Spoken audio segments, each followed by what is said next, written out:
Oh, what up, cinema? It's Chad Goes Deep reporting live. Dudes, when I'm scooting the S-Walks, I'm often mistaken for one dude, Eric Von Detten, or as I call him, the Bear. And guess what, guys? I'm never insulted. He has gray hair, and from the movie, I'm convinced he uses a leave-in condition, which is a good move. The Bear, Eric Von Detten, also known as The Bear, inspired me to rollerblade, which I mastered in 6 months, culminating my career in a sick Royale grind the whole school side. He also taught me the importance of soul skating and full lettuce underneath your helmet, or as it is also known, flow. His 1998 masterpiece, BRINK! Served as a benchmark for my development as an alpha male with heart. From the tricks to the sick burns. Yeah, I want to win, but no matter what, win or lose, at the end of the day, I'm not you. So it's still a good day. I loved everything about this movie. My favorite part being when he chucks a chocolate shake in Val's grill. I copied that move when I was beefing with Dylan. It's over now. Alright dudes, now let's get down to Jake's script, which I've been told I have to read word for word. So this is going to be like a quasi-Chad masterpiece theater of sorts. Hope you guys enjoy.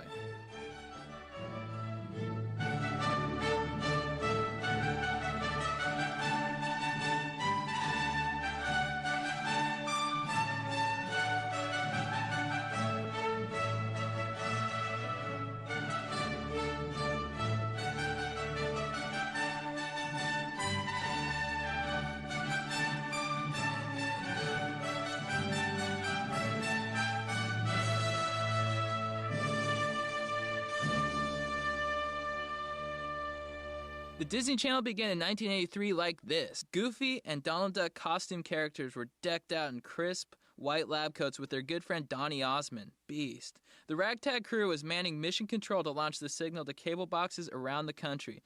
The cost for the channel was less than $10 a month, and in 6 months, they had 500,000 subscribers. Whoa, that's a lot. And that, as they say, is just the beginning. In the months ahead, you'll see more great movies for the whole family, more new shows that are fun to watch, easy on the eyes, and packed with the things that you want to know. The people at the Disney Channel want you to know that that's a promise, a commitment to bringing you and your family the kind of quality television you'll be glad to welcome into your home. All personnel, 1 minute to Disney Channel programming. Donnie, will you start the audible countdown, please? Well, you want me to start the countdown? Jeez, this is an honor. Okay, we all set? All systems ready to go? Okay, you ready to roll programs in there? Great, okay, here we go. Mickey Mouse, Earth Station Mickey, stand by to commence countdown. Mouse Control, this is Earth Station Mickey. You are cleared to commence countdown, Donnie. Here we go. Ready?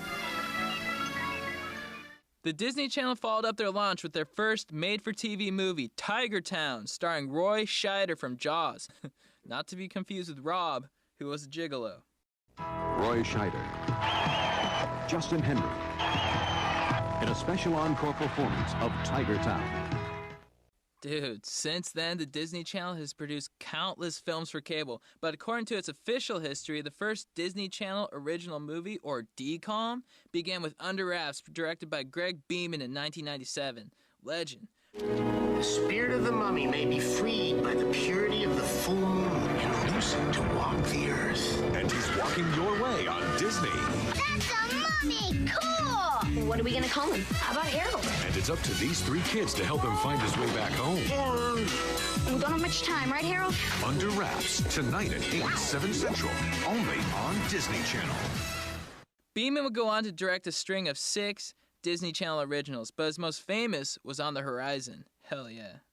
In the 90s, Disney had just purchased ESPN, and ESPN had just launched the X Games, and inline skating was hip. Well, skating was much cooler, but inline skating for Disney was pretty rad. And so, with its unique brand of synergy, the Disney Channel wanted an aggressive inline skating movie based on a children's story from 1865. I didn't know they had skating back then. And there was just one man to write it, Jeff Schechter. Not to be confused with Ryan Sheckler, who skates. I always knew that I wanted to be a writer and kind of thought I wanted to be a director too until I actually directed something and said, this is way too much like real work. So I was like, yeah, I'm kind of happy to sit home in my pajamas and write something. And be paid disproportionately well. I started working in editing in New York. Started first as an apprentice sound editor and did it for about 2 years or so, and read at that time a book by William Goldman. He's the guy who wrote Butch Cassidy and Sundance Kid and Marathon Man and Princess Bride. And he wrote a book called Adventures in the Screen Trade, where he had all these different chapters. And there's a chapter on producers and a chapter on directors, and there was a chapter on L.A. And the chapter began, and I'm paraphrasing, something along the lines of, I find Los Angeles to be a dangerous and potentially very harmful place in which to live. And I recommend that anyone seriously considering a career as a screenwriter move there as soon as possible. So I read that and went, well, I guess I'm going to L.A. So I just, I kind of threw everything I owned, fit comfortably into a Buick LeSabre. And the big break came with the infamous Bloodsport 2. It was a open writing assignment. I had written an action movie on spec that the producer read and liked, and he wanted to meet me to see if I was good for Bloodsport 2. Basically, I quit my job about 6 months earlier so I could just focus on writing.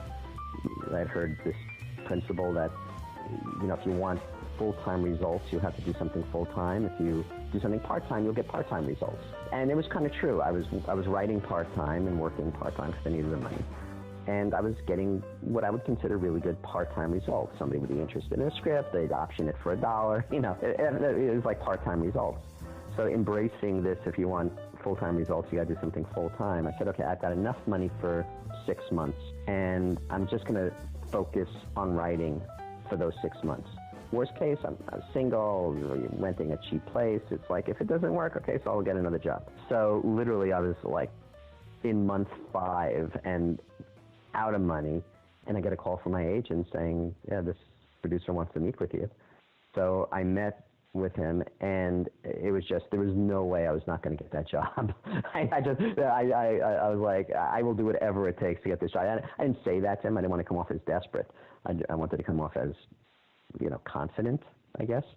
I had this good fortune. I'm from Brooklyn, and I've been in L.A. long enough where my Brooklyn accent has kind of diminished a little bit. Still comes out in sad ways sometimes. But you put me in a room with people from New York and New Jersey, and it's like my old accent just bubbles up to the surface. As I go in to meet this guy, and he's from New Jersey. He starts talking to me like this, and I immediately start talking to him back like this, and he's like, yeah, I really like your script, and we're talking. And every time he would say something like, yeah, well, I'm meeting with other writers. And I'd go, no, there are no other writers. It's just like, I turned into that guy, and that happened 2 or 3 times in the meeting, and he wasn't put off by it. He actually liked it. He goes, my people. So as soon as the interview was over, one of the jobs that I had been doing was I'd been working at a martial arts studio, and I'd helped the master at the studio with a book on karate forms and stuff like that. So he had put a nice big picture of me in the front of the book thanking me for my help, and this is a picture of me doing this like 12 o'clock sidekick, which is something that I was able to do back then. I think I could, if I do it now, I think I could do it one time, and then somebody has to carry me to the hospital. So I race away from this producer's office. I go to the martial arts studio and say, Master Cho, can I have a copy of that book? So he gives me a copy of the book. This is going to sound worse than it is, but it was really kind of the only place where, in the picture, where there was room for me to write this. But basically, between, like a 12 o'clock sidekick is one leg is on the floor and the other one is high over your head. And sort of in that gap between my legs, oh my God, why am I telling you this? In that gap between my legs, I wrote, there are no other writers. And I ran it back to his office and gave it to his assistant, who gave it to him, and I got the job. So I don't think I got the job solely because of my aggressive attitude or my controversial autographing of that picture for him. But I also have the action script that he read was a martial arts script, and it was a good sample. So I had at least the material to back up my Brooklyn attitude. And then the writing of Bloodsport 2 was actually very easy because I didn't have to write out, I mean, it's a gajillion fights, you know, this person versus this person, and say this match and this round. And basically, I just wrote, you know, X fights Y as much as you need. You know, which was an old trick from, I think there was this writer, Lee Brackett, who used to write Westerns.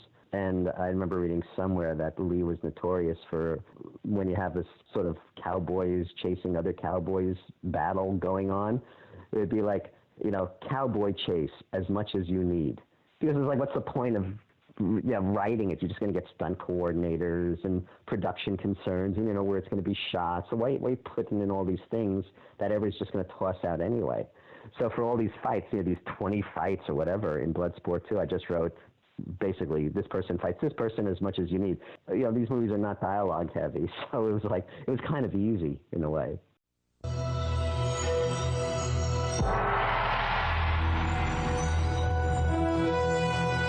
Kumite, fought by the world's most awesome fighters. The prize, a ceremonial sword. A sword that one man will steal. Stealing from James Leon is suicide. Don't tell me my business. Now, sentenced to life in hell. Why are you in this prison? The sword had a value beyond riches. It was to have been awarded to the greatest fighter on earth. His soul is rescued. If you wish to learn the Iron Hand, the ultimate lesson, I will show you, is about to begin. Force is not the answer. It will break inside of you. Spirit is inside. It will never break. It is not about winning. It is about finding oneself. Because what he has stolen is a chance. What do you think all this is going to cost me to have the sword returned? $1 million American. It's your price for your freedom. The prison that holds him is a path. It is a spiritual event. The Kumite. And the challenge that faces him is a war.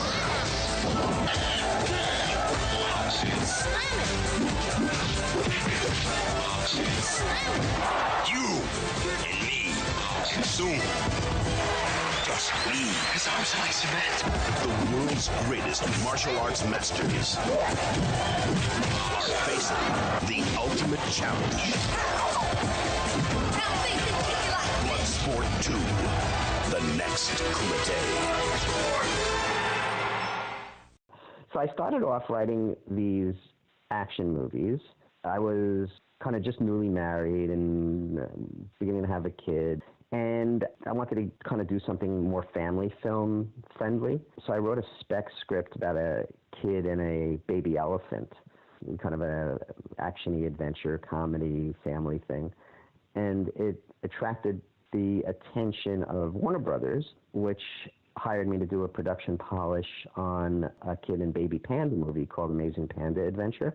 Right around that time, I sold a big spec screenplay. And that was on the Disney radar a bit, and they had another rewrite for a movie called I'll Be Home for Christmas with Jonathan Taylor Thomas. I did my work on that script, and then just one day I was on the lot, sort of stopped in at the office of the producer who was working on I'll Be Home for Christmas, and we were just talking. I said, "Hey, so what do you got going on?" I said, "We got this thing, kind of it's a TV movie for the Disney Channel. I don't know if that's something you'd be interested in." I said, "Yeah, sure, why not? I'm kind of between jobs right now." That was Brink. It was an adaptation of the Hans Brinker story. Hans Brinker, or The Silver Skates, was written by Mary Mapes Dodge, an American author who became obsessed with Dutch culture to the point where she would ask everyone she knew for them to recall anything they knew about the land. With Motley's History of the Netherlands as her lodestar, she wrote Hans Brinker and The Silver Skates as a way of ridding American children of their prejudices against the Dutch, who I'm guessing were very anti-Dutch? Weird. The book was a massive hit and is still considered a classic. The book was a massive hit then and is still considered a classic, for sure. For this piece, I've gone ahead and hired my British friend Buttersworth, my dog. He's going to read this brief section to give you guys a feel for the novel. Please enjoy. Thank you, Chad. Meanwhile, with many a vigorous puff and pull, the brother and sister for which they were seemed to be fastening something to their feet. Not skates, certainly, but clumsy pieces of wood, narrowed and smoothed at their lower edge, and pierced with holes through which there were threaded strings of raw hide. These queer-looking affairs had been made by the boy Hans. His mother was a poor peasant woman, too poor to even think of such a thing as buying skates for her little ones. Rough as they were, they had afforded the children many a happy hour upon the ice. And now, as with cold, red fingers, our young Hollanders tugged at the strings, their solemn faces bending closely over their knees, no vision of impossible iron runners came to dull the satisfaction glowing within. Chad, I just want to thank you for having me here today. It's been one of the great honors of my life. Good luck, and good night. All right, thank you, Butters. So, guys, that's the gist of the story, and almost 80 years after it was written, the Walt Disney Company adapted it into a television movie for the Wonderful World of Disney in 1962.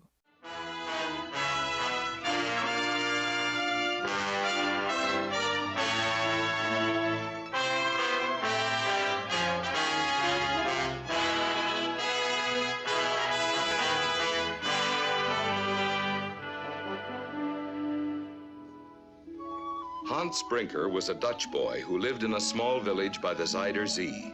His story takes place about 100 years ago. In those days, Holland had all the quaint characteristics we have come to think of as typically Dutch. All the charm and the beauty captured and passed on to us in the paintings of the great Dutch masters, such as Vermeer, Ruysdael, and Rembrandt.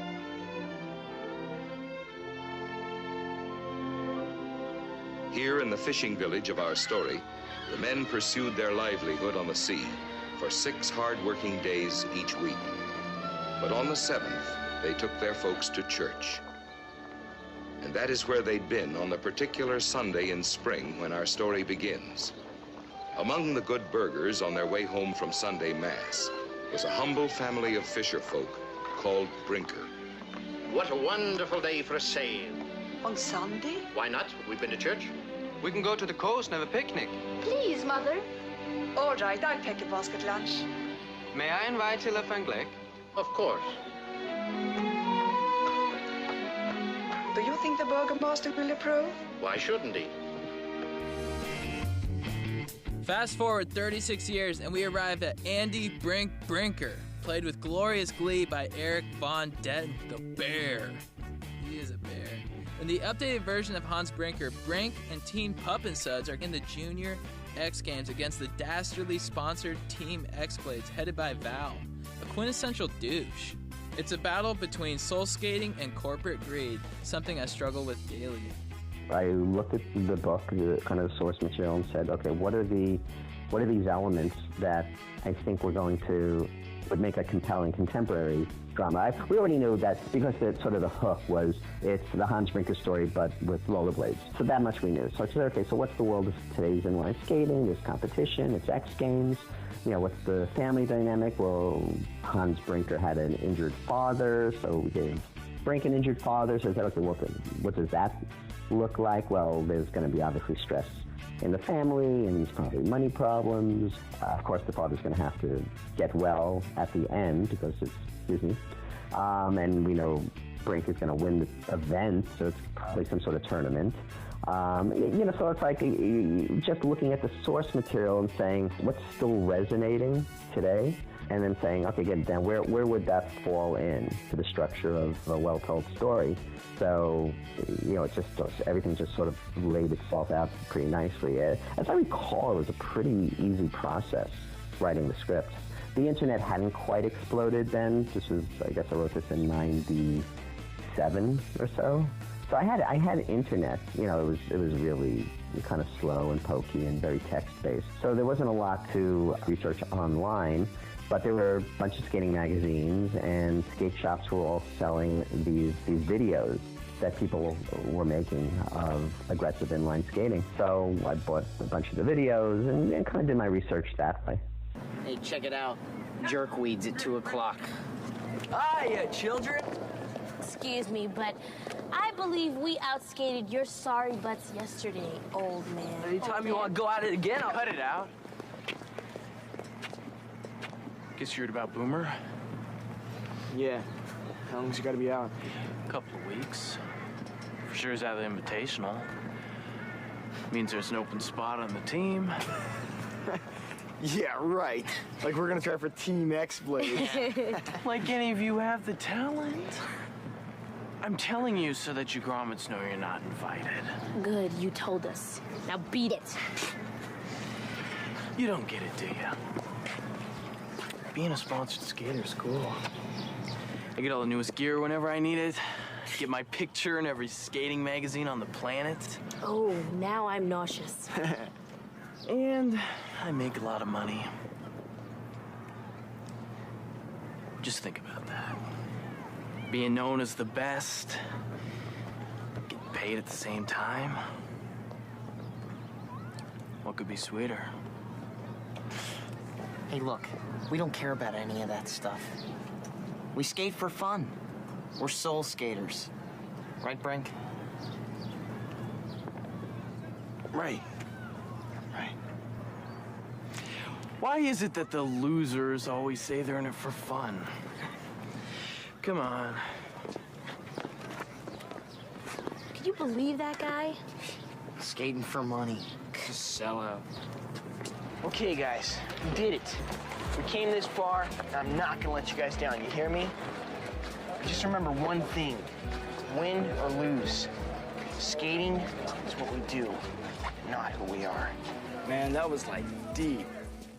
There were a couple of moments that I really responded to, and there was one line that I changed at the last minute, and it was a little.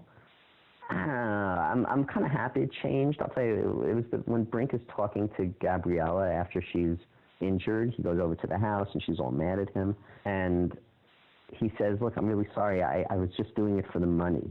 Yeah, I needed the money." She's like, "We all need money."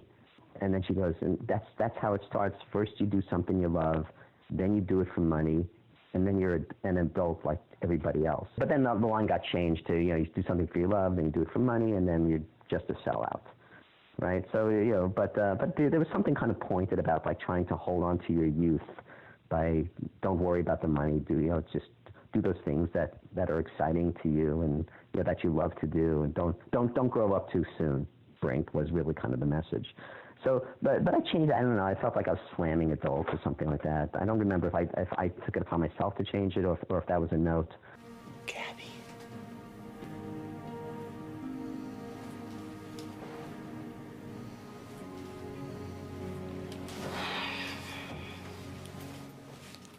I'm really sorry. I honestly didn't think anyone would get hurt. And I guess for once you didn't think of everything. But Gab, you gotta understand. You were the one who told me about soul skating. About skating from the heart. And only skating for the love of it. And I believed you because you were my friend. But it was only gonna be for a little while. My family really needed the money. We all need the money, Brink. What does that have to do with it?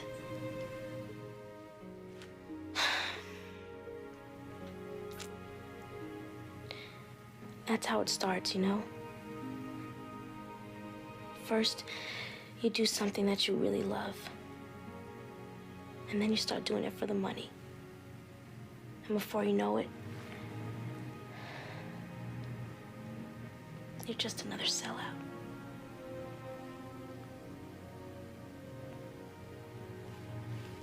So I really liked that line. And then I had this other line delivered by Brink's father to Brink, which is, when he tells Brink that, kind of the measure of a person is who your friends are and how well you keep them. I didn't listen to you, Dad.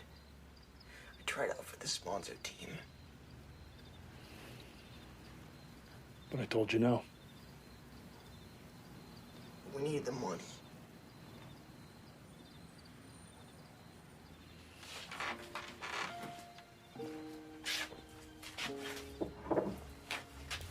So bad, buddy, that we needed you to disobey us.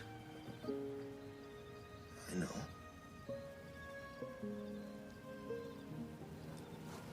I guess it wasn't just for the money either. I wanted to be a part of Team X-Blades. I wanted to have my picture in every magazine. I wanted to be somebody.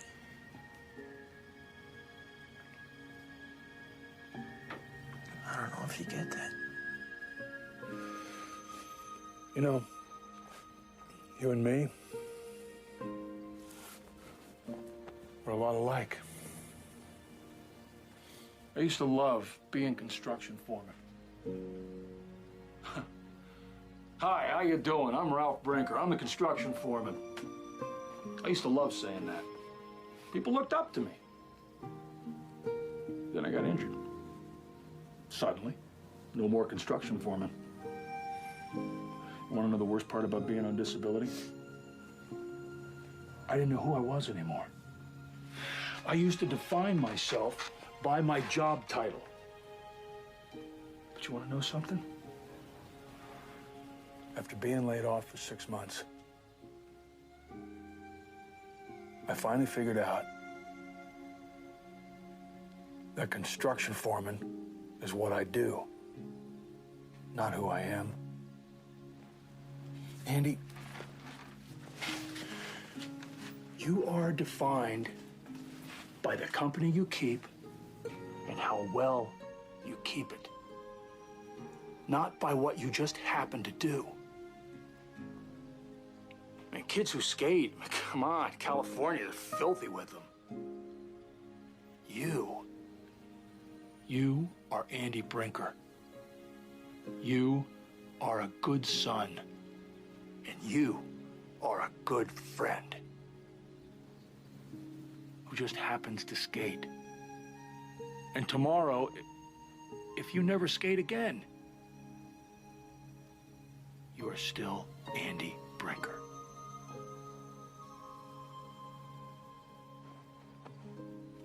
You know, the script was just a lot of fun. I don't want to sound immodest. It was just, I've written plenty of stuff where you read it and you scratch your head and you go, this guy's a professional? You know, it's like, the story's too convoluted or whatever. But Brink was just a good, fun read. It was fun kids with welcoming personalities, and occasionally they would say something fun, and the family dynamic was fun. It just was a painless, 100 pages. And as I remember, before I turn anything in, it's always like you would proofread it 3 or 4 times. And I remember going back through Brink, and after like the 3rd or 4th time reading it, going, I'm even though I wrote this, I'm still not tired of reading it. So I'm going, yeah, okay. I hope maybe people won't like it. I mean, maybe it won't get approved by the studio. If it is, it's for some other reason, because this is a fine read. And they were very welcoming to the script. They really liked it, and went into production really, really quickly. The director, Greg Beeman, was very faithful to the script. Greg is my hero. He was really respectful of the written word, and did his absolute utmost to make sure that was reflected on screen. The film had its writer. Now all we needed was the director. Greg Beeman, director of BRINK! ! I originally wanted to be a comic book artist. That was my dream when I was like 15. And then a movie called Star Wars came out. And like kind of the night that I saw it in the theaters, I didn't know what a director was, but I knew that I had to do that. Then mostly through naivete, and not realizing that what I wanted to do was hard, I found out where George Lucas went to college and went to film school, and I was like, I got to go there. So I went to USC Film School, and sort of like ever since I was 15 years old, I've been focused on being a director. So I went to USC, and I made some student films, and one of them won some awards, and it wasn't instantaneous. It was like a long, slow slug in a way, but I've never had any other idea. Ultimately, that's my big secret. So I've stuck with being a filmmaker and being a director. So coming right out of film school, I got a few writing jobs, and then I also directed a couple of music videos. But then the first thing I ever did, I think I was just like 22 years old. I directed at that time they had something called the Walt Disney's Wonderful World of Disney on Sunday nights. So I directed 2 2-hour movies. And then the first movie I ever did was called License to Drive with Corey Haim, Corey Feldman. And I think I was like 26 years old when I directed that.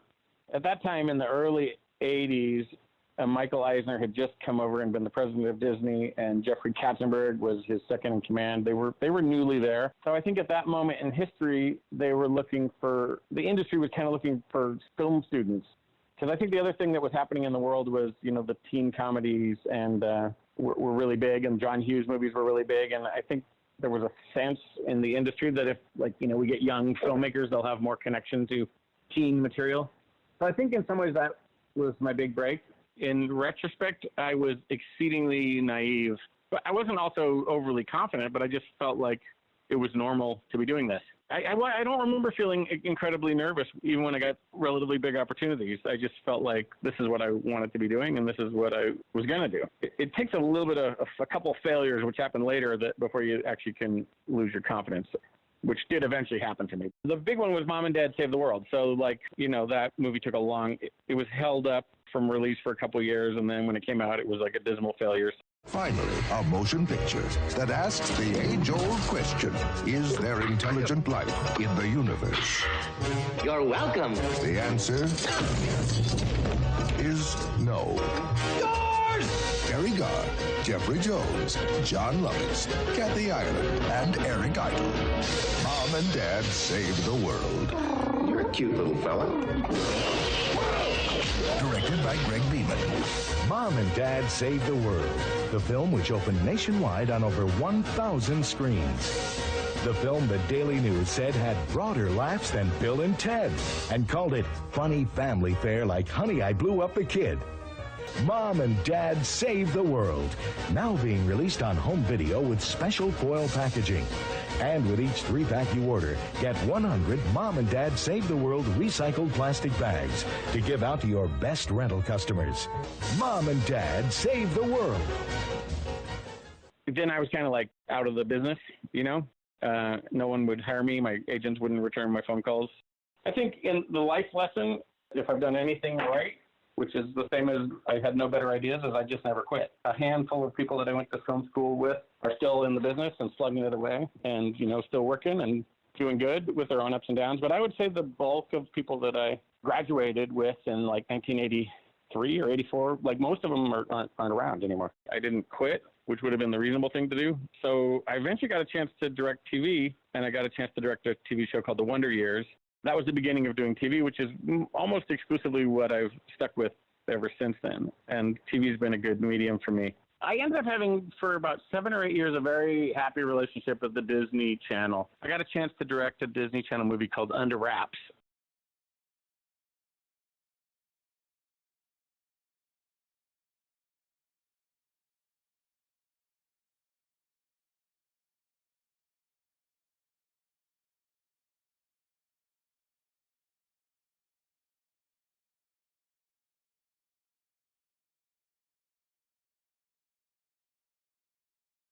Once I proved myself with Under Wraps, and once Under Wraps was a movie that they were really happy with, they started to just give me an enormous amount of freedom.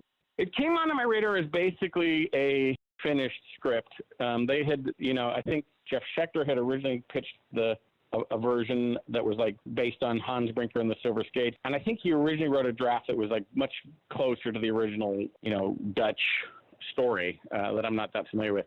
X Games and inline roller skating was just coming into the culture at that moment in history. And I think they had him kind of retool it. The Disney Channel movies are a little more like how features are. Once the script is finished, the director comes on board.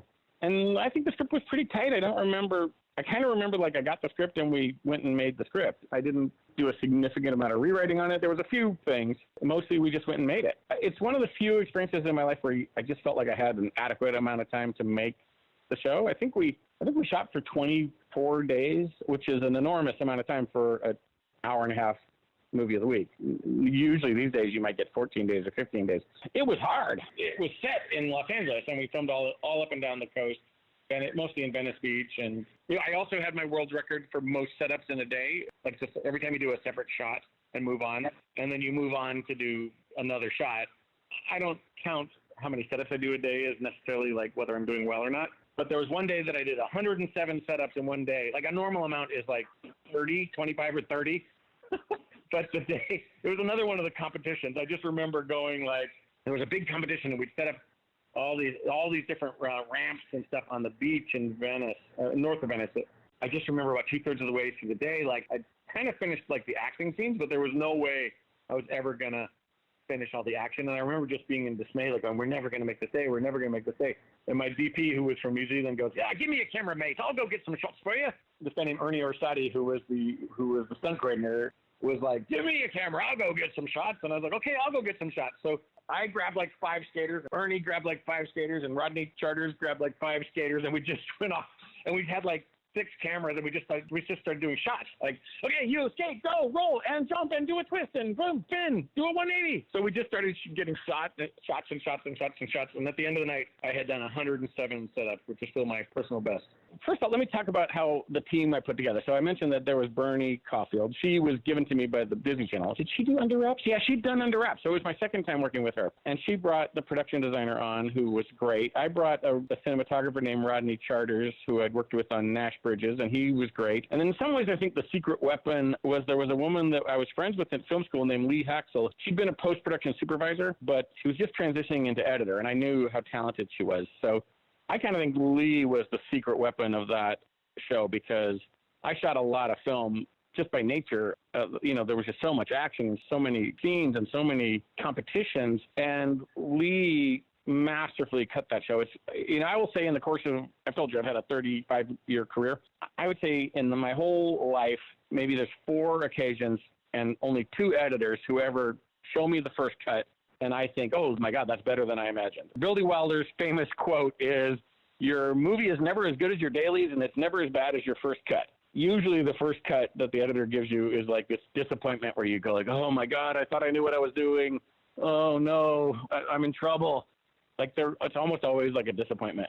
But Lee's first cut of Brink was like on point. Like she just killed it. The way she put that film together and the way she cut all the music. The other thing about that movie, and you can hear I'm getting excited talking about it, it was a movie that like I stayed with it from beginning to end. Kind of the way you do with a feature film, but which most people don't do in TV. Like I said, the script was pretty much 90% of the way there by the time I was given it. But I stayed all the way through post. Like I stayed all the way through music. I was at the music recording sessions. In fact, it was the very early days of electronica music. And there was a piece of music that we were trying to copy. And like, there's a part where I kind of imitate an old like Southern preacher and I go, you gotta know yourself. So in this like downhill race, there's this like throbbing beat with this like guitar solo. And my voice is in there like as that like kind of old Southern preacher. And,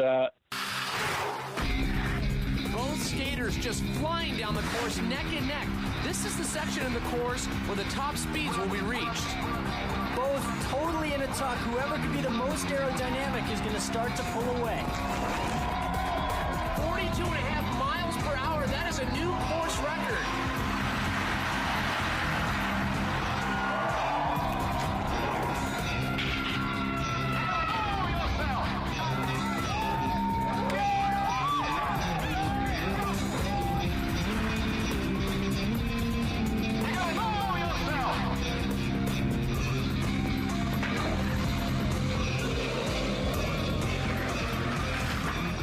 I really feel that Brink was very directed from beginning to end, because I was there from the minute I got the script to the time that we delivered it to air. I was involved in the color timing, I was involved in the music, I was involved in the sound effects mixing, and I really cared about that movie, and I put everything into it, In a weird way, as much as it was a Disney Channel movie, I think we were doing some innovative stuff, and again, I think, and I got to credit the Disney Channel people who didn't come at me with like a lot of, it has to be this, it has to fit into that box. They knew that it was kind of, they knew that the subject matter was kind of cutting edge at the moment.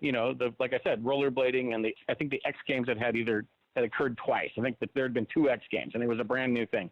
I don't know that I even consciously thought of it, but my approach artistically was to make it very raw, relatively raw for a Disney Channel movie, and they supported that. It didn't need to be presentationally too sedate. And then the other thing that I think really happened, so besides the fact that I just got kind of a dream crew that worked in great harmony with each other, we also got the best skaters in the world. Like, because X Games was a brand new thing, and because at least rollerbladers at that moment in time had not got a lot of commercial promotions or sponsorship, we got literally the best skaters in the world as our, like, stunt doubles, right? The people who were stunt doubling the cast were, like, world-class X Games skaters, you know, and the stuff those guys could do was just crazy. I will say another funny thing that I always remember about those skaters, like, they were a different breed, right? Because the stuntmen have their own, like, aesthetic, and I work with the stuntmen all the time. But, like, you know, when if a stuntman wrecks or like, wipes out or gets hurt, you know, God forbid, but it does happen, like, all the other stuntmen circle them, and the medic comes over, and, like, everyone is very quiet. And then when they get up, it's kind of like on a football game, like, right? And then everyone applauds. Well, when the X-Blade guys, when they would wreck, like if someone like went flying off the edge of a ramp and just like crashed 15 feet to the ground, all the other guys would just look the other way like it didn't happen, and the person would pick themselves up as best they could and run around the corner and hide. I just remember, like, that was their aesthetic. If they got injured, they had to go off by themselves and, like, suffer and work it out. The rest of their team just pretended like it never happened. And I just always thought that was pretty funny. So they cast the bear, which, if you didn't know, is Eric Von Denton's nickname. Nice. Eric told Romper that he asked his mom what would happen if he got into acting. She said you wouldn't be able to go to school anymore. And then he said, sign me up. Good story. Von Denton became a Disney mainstay, appearing in Toy Story as Sid, Lawson on Recess, and Escape to Witch Mountain in 1995. But now, he was taking on his iconic turn as Andy Brink Brinker, the Bear, which is his nickname. And, you know, Eric was someone who was kind of a star at the time from the Disney Channel point of view. So I think he did audition, but the job was his to screw up, you know, basically. Everyone at Disney Channel was excited for him. But I would say that the rest of the cast was, you know, pretty much brand new people. And after Eric, though, like, it was all a bunch of new people, right, who didn't have a lot of credits. And so it was just a vibe of people who came in and auditioned and felt right for the part, right? It's funny, I had some reservations because the production company showed me the casting. You know, when I saw Eric Von Denton, I'd always imagined the kids in Brink being younger. I thought they were like 13, 14, and this was more like 15, 16. I know it doesn't sound like a big deal, but if you look at Eric Von Denton and Sam Horrigan, you know, they look like they're older teens, and I was thinking that, oh God, we're going to get into the Jane North syndrome here, which is Jane North played Dennis the Menace on television, and he had all his harsh Mr. Wilson, like his annoying kid stuff. So, but Dennis the Menace ran too long. So when Jane North was like 10 and doing that and saying those lines, it was cute. When he's 15 and saying those lines, you're going, ooh, this kid needs help. It's not cute anymore. It's disturbing. So I was concerned that because I wrote it feeling very young and enthusiastic, that casting these older kids would be like, this is just creepy. But it did not come to pass. The cast delivered the lines, and they turned what would have been like awkward, immature stuff into just youthful exuberance. Hey, Gabriella, ever get arrested for impersonating a boy? No. You? Yo, guys, what up? Lateness? Dude, chornage. My mom made me clean my room before I could leave. Fine, but we missed the bus. Now we're gonna be late and have to wait to use the pit. I don't think so. Wait a minute. You're not thinking about skating to the beach, are you? Why not, Jordy? Well, guys, it's like a million miles away. Jordy. When you woke up this morning, did you say to yourself, today I'm gonna talk, or today I'm gonna skate? Yo, what's up, fam? It's just not normal, that's all. Ralph, please. No one should be that happy all the time. What's the matter with being happy? He's a great kid. It's just not normal. Yo, let the games begin. Then why don't you wear something that doesn't look like somebody just let the air out of it? Dad, the kids at school are down with this style. What's for lunch today, Dad? What's your least favorite? Bologna on white with extra mayo. That's what I made for you. Oh, yeah. Peace out. No, that's not it. You know what your problem is? You're just no fun to skate with. You got beef with me. You take it up with me Sunday at the championship. Oh. We'll get it done for sure. Did you really throw that vanilla shake in Val's face? Chocolate.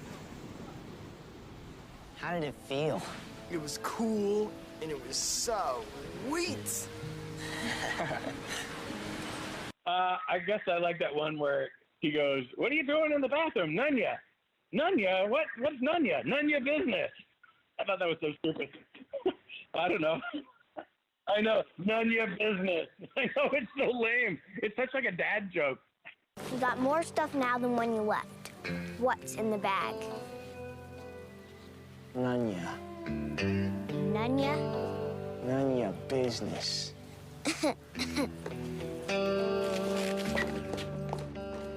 You know, ironically, Schechter and I didn't spend a ton of time together.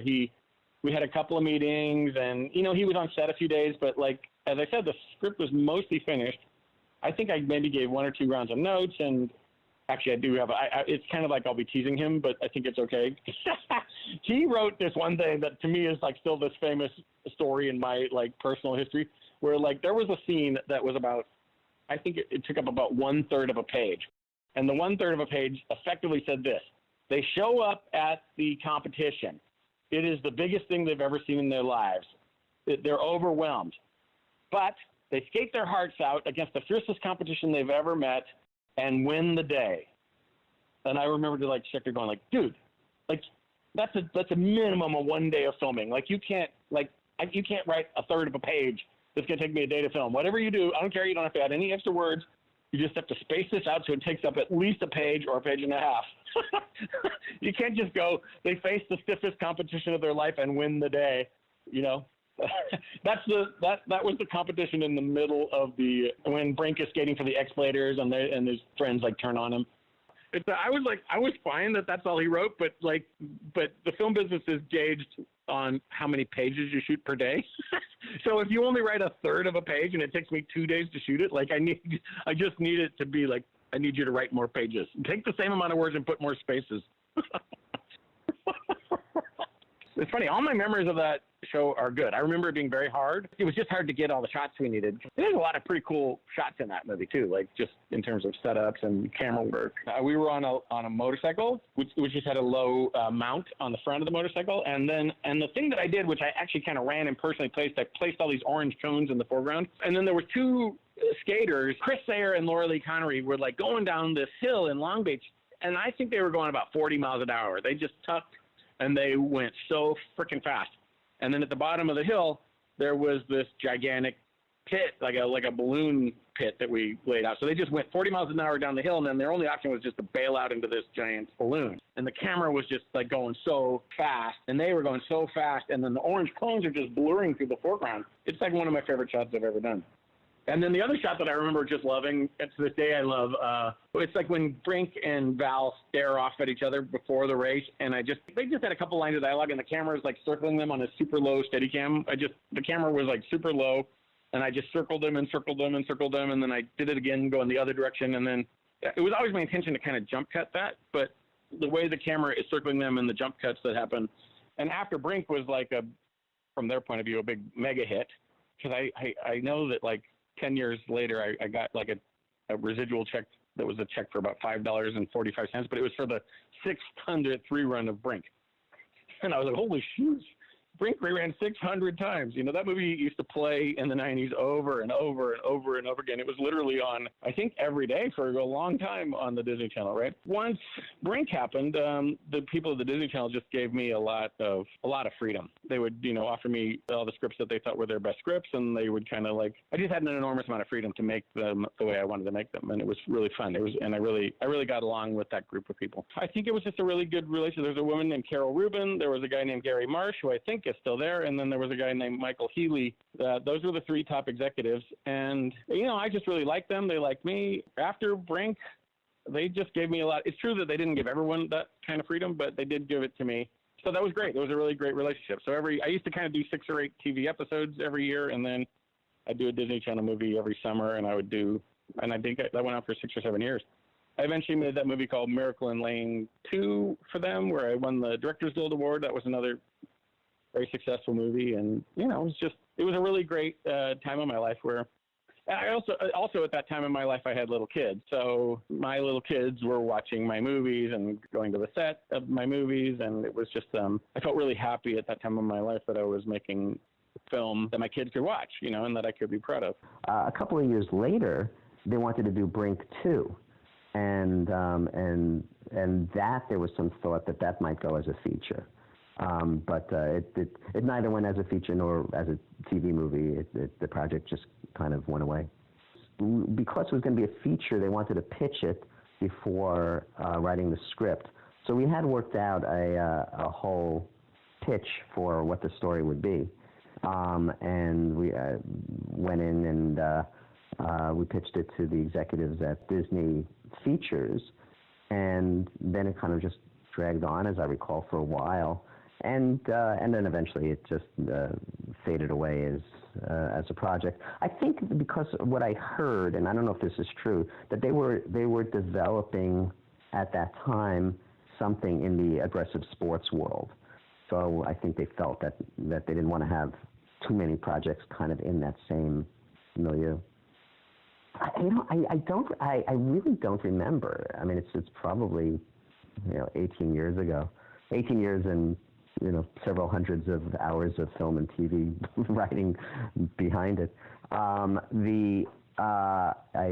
remember an idea got floated early on that Peter, Brink's friend, was hurt in a skating accident. And so something was being, they were skating to raise money to get him the operation that he needed. But I don't remember if that actually ended up in our finished, here's what our story is. So guys, the Disney Channel had a run of original movies that became cultural touchstones like Johnny Tsunami, yes. Alley Cat Strike, haha, nice. And Halloween Town, whoa, scary. And then the eclectic schedule seemed to fade away, bummer. I think it was just kind of happening. There was this woman, as I said, named Carol Rubin. She was very passionate. And Michael Healy and Gary Marsh, like those, they just were very passionate. And they started taking risks. I think they also felt a sort of sense of freedom to just take risks and not feel like they had to fit into a certain formula. Then later came the monolith called High School Musical. And like that broke the mold. After High School Musical, I was kind of not doing Disney Channel movies anymore. But then I think I kind of look back in my own observation is then suddenly there was a feeling of obligation to always repeat High School Musical. Before that, during the 90s when I was there was just a sense of like, do we have a great story? It always had to be positive. They always had to be kind of colorful. There was certain obligations, but for the most part, I think they felt a certain freedom to just, find a great story as long as it revolved around, positive family values. So, I did a lot of different kinds of movies, like the Miracle in Lane 2, was like it was just a great script. That, again, was a script that was given to me kind of whole cloth. It was finished. When I read that, I was like, this is one of the best scripts I've ever read. And it was written on spec by two, Mennonites in Indiana about a kid with spina bifida who won the National Soapbox Derby race, right? And it's like, it was crazy. Like, who thought that would be a great script? But I loved that script. Yeah, and don't get me wrong. High School Musical is a great movie. I love it. All I'm saying is, I think subsequent to High School Musical was the first time I think that it was suddenly like suddenly there was a need to catch that lightning in a bottle again and again and again. Whereas in the 90s, I don't think that was the driving force. The driving force was like, is this a great story? Is this a unique story? And so I just happened to be doing those movies at a time that suited me for sure. Disney Channel movie. Let's watch a Disney Channel movie. We're gonna watch a Disney Channel movie. Let's watch a Disney Channel movie. Let's watch a Disney Channel movie. What's been a really nice experience for me is that what's happening to me now is that young people who are coming into the film business, people who are like 22, 24, 26-year-old, 28-year-old PAs or assistants or actors, like they loved that movie. They loved it. It's funny, that movie was very, very important to if you were 6 to 12, maybe to 14 years old in 1997, like you watched that movie a whole ton of times. And I was just working on a show called The Rookie, and there's an actor, I gotta look up his name, Titus Macon. And when he found out I directed that movie, he like literally went like he started shaking. He goes, I saw that movie every day of my life. It's the reason I skateboard. It's the reason I have a skateboard in my backpack right now. So that's kind of my new experience, is that the people who are young people in the film business now, like, that it was a very important movie to them, and that makes me feel really good.